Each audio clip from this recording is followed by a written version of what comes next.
kepada Sharifah Nazatul Maslamawan Fadilah, iaitu penolong pengarah pemantauan operasi, yang mana memberikan kita sedikit perkembangan berkenaan dengan situasi semasa trafik di lebuh raya utama di Malaysia. Ya, betul. Rancang perjalanan anda kalau sekarang kita tengok semuanya dalam keadaan lancar, ya, alhamdulillah. Jadi perlu untuk rancang perjalanan anda sebaik mungkin supaya memudahkan urusan anda untuk pulang ke ibu kota. Ya. Baik, dan seterusnya kita beralih kepada segmen seterusnya, iaitu akan berbicara berkenaan dengan apa peranan kita dalam keselamatan jalan raya.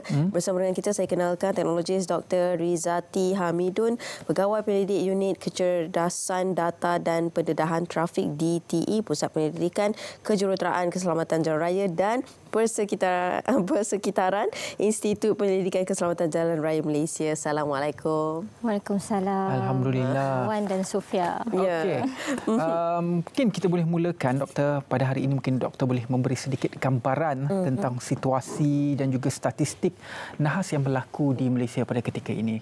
Menurut pandangan Doktor, silakan. Okey, baik. Sebelum itu saya nak mengucapkan terima kasih banyak kepada Selamat Pagi Malaysia kerana menjemput saya selaku Wakil Marus untuk kita bersama-sama pada pagi ini.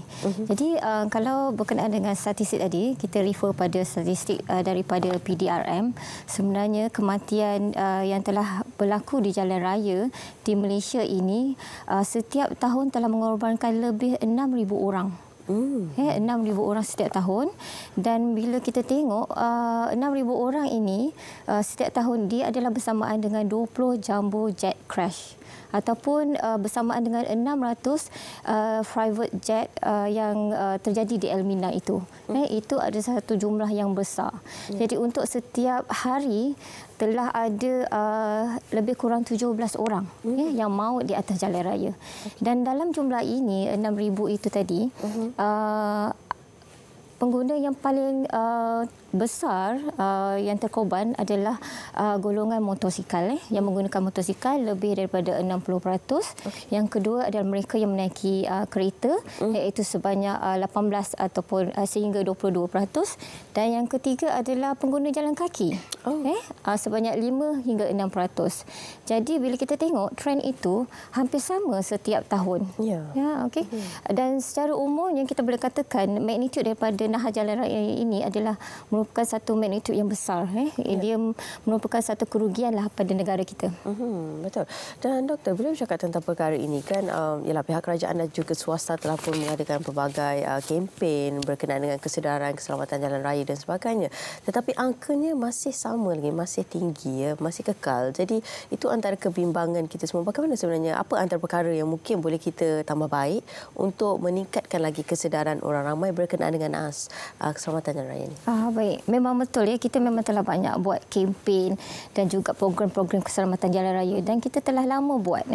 Kita telah terapkan nilai 3E, iaitu education, engineering dan juga enforcement. Tapi kenapa jumlah kemalangan ini sentiasa banyak setiap tahun? Kalau kita tengok sebenarnya kemalangan jalan raya ini merupakan satu isu global yang sukar diselesaikan. Dia bukan berlaku hanya di Malaysia, tetapi dia berlaku di seluruh dunia, dan dia telah berlaku lama sejak pada tahun 1769 lagi. Dan bila kita tengok sistem jalan raya itu sebenarnya adalah satu sistem yang kompleks. Kenapa saya kata kompleks? Kerana sistem ini mempunyai berjuta-juta kenderaan di dalamnya. Kita mempunyai berjuta-juta pengguna dan juga pelbagai objek yang berinteraksi di dalam satu ruang yang sama, dan kita tidak berkomunikasi. Jadi dalam situasi yang kritikal, interaksi ini akan menyebabkan satu output, iaitu adalah nahas itu sendiri, crash itu sendiri. Dan kebanyakan kita memandu laju.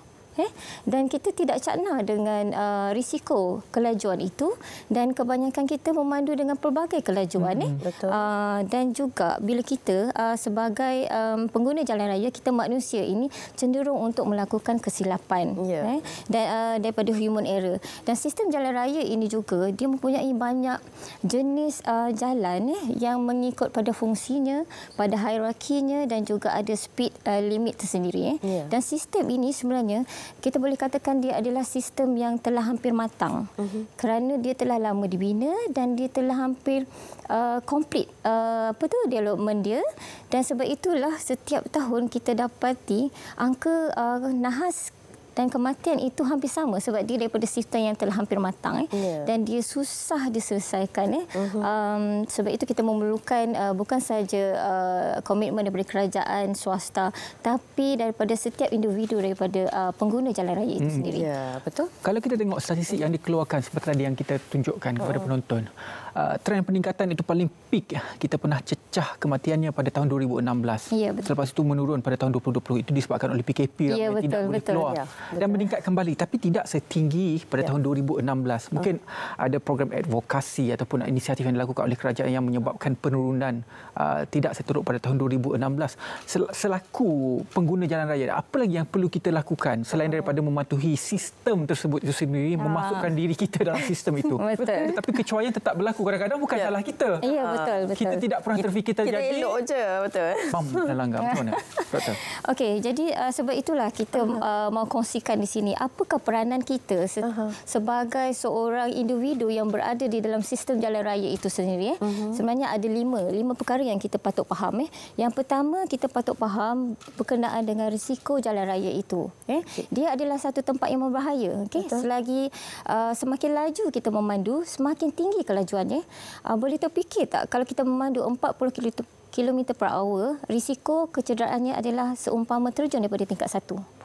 Kalau 60 km per hour, risiko kecederaannya adalah berkadaran dengan terjun daripada tingkat 5. Dan risiko yang paling besar adalah pada mereka yang berjalan kaki, yang menaiki motosikal dan juga basikal sebab tak ada perlindungan.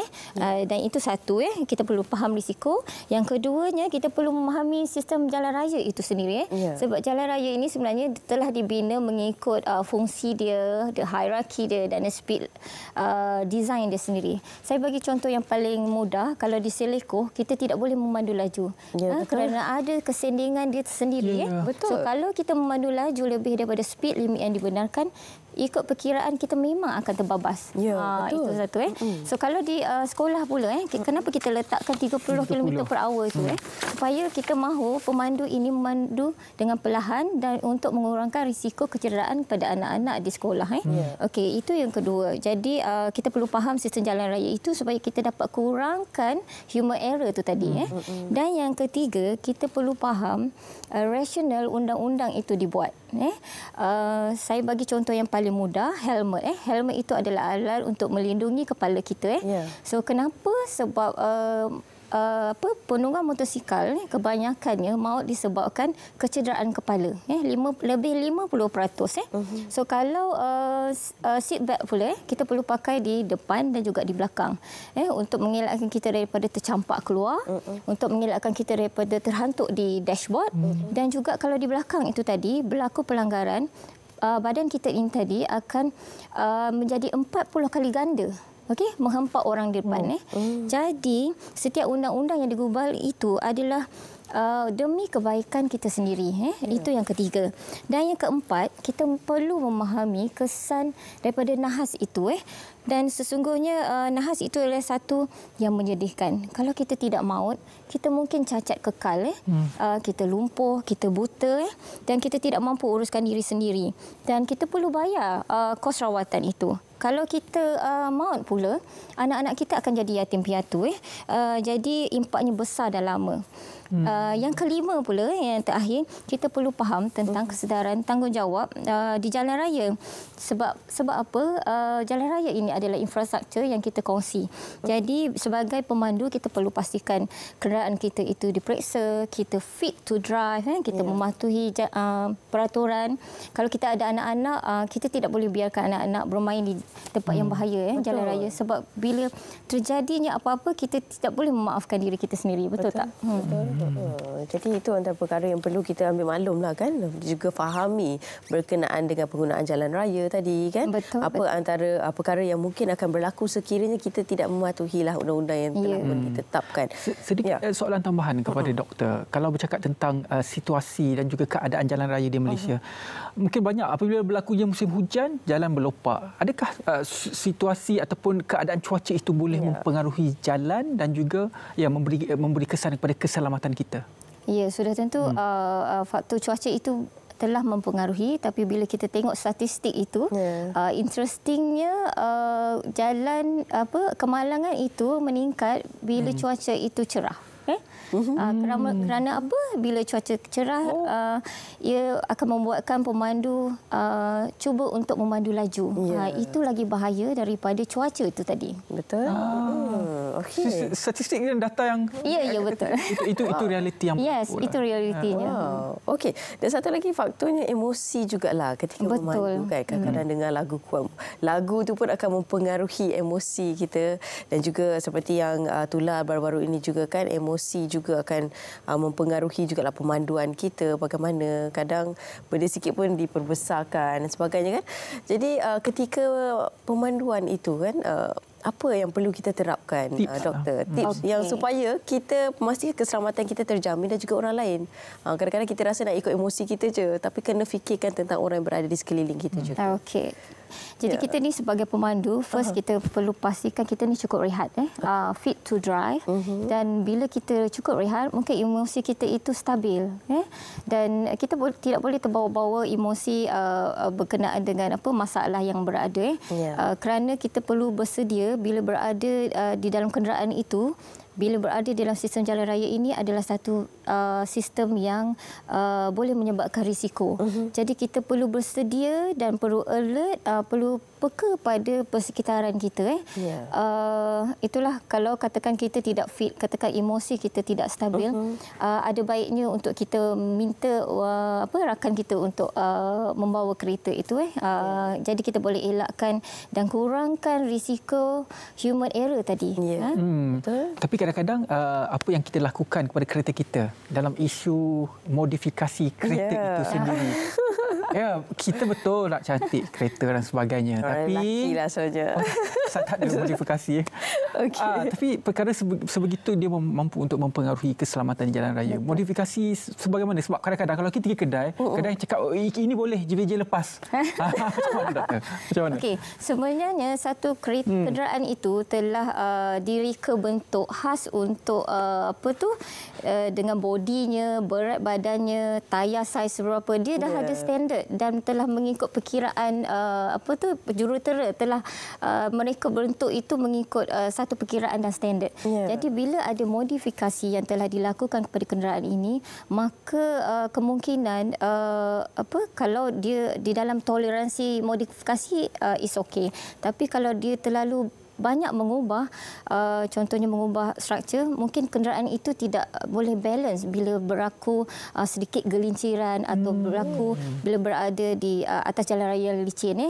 Itu pentingnya kita mengekalkan kenderaan itu di dalam standard. Sebab setelah ada perkiraan dan reka bentuk yang telah sesuai dengan kenderaan tersebut.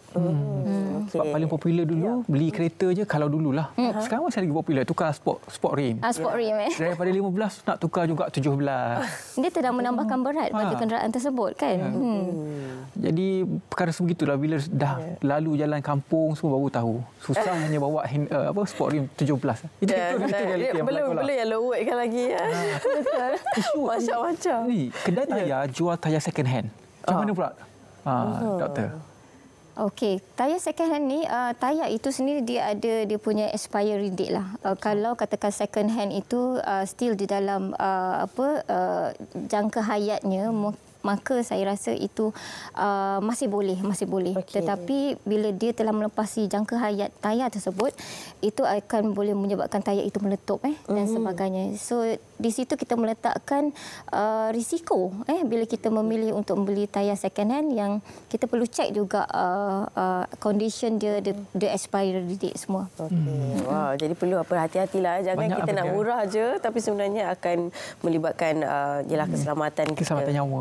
Nyawa kita dan juga keluarga. Baik, terima kasih kami ucapkan kepada teknologis Dr. Rizati Hamidun selaku Pegawai Penyelidik Unit Kecerdasan Data dan Pendedahan Trafik Pusat Penyelidikan Pendidikan Kejuruteraan Keselamatan Jalan Raya dan Persekitaran Institut Pendidikan Keselamatan Jalan Raya Malaysia. Terima kasih banyak. Terima kasih banyak-banyak, Doktor. Okey, sekarang daripada cerita berkenaan dengan peranan kita dalam keselamatan jalan raya, kita akan terus saja ke Negeri Melaka. Cerita pagi di Negeri Melaka, tahun melawat Melaka tahun 2024 ini. Rakan kami sudah pun bersedia. Ashikin ada laporannya. Ashikin, silakan. Silakan. Baik, terima kasih. Langsung bersama saya Nurul